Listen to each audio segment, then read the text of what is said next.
Wacana wisata halal kembali mencuat dan disebut akan dilanjutkan di Bali.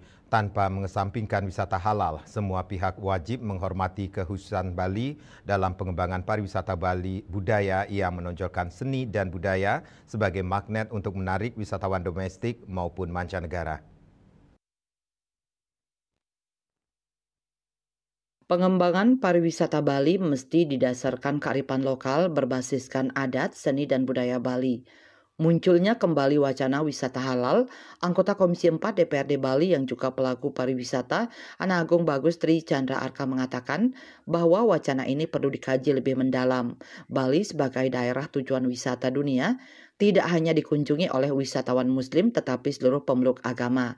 Jangan sampai kebijakan produk bersertifikasi halal ini justru menimbulkan masalah bagi perkembangan pariwisata Bali.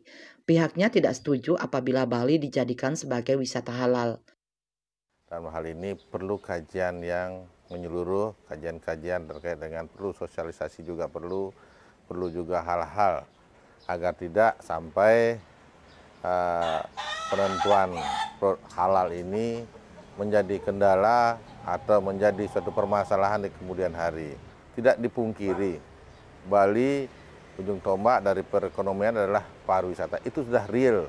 Kalau ini sampai menjadi satu dilema jadi masalah, ini apa yang akan terjadi di Bali. Sedangkan kita berpakunya pada produk pariwisata dengan alamnya, dengan adat budayanya. Sehingga kita punya alam, adat budaya didukung oleh satu produk, ya satu restoran, ya. Jadinya di Bali bagi saya sih secara pribadi nih menyampaikan kayaknya harus dikaji dan dipertimbangkan lagi. Dan saya siap pribadi juga tidak setuju karena seperti saya katakan tadi bahwa Bali ini berbeda. Politisi Partai Golkar ini juga menambahkan apabila kebijakan ini tetap diberlakukan di Bali, tentu akan berdampak negatif bagi pariwisata Bali. Pihaknya khawatir citra pariwisata Bali menjadi buruk sehingga banyak wisatawan asing yang enggan berkunjung ke Bali. Andika, Bali TV.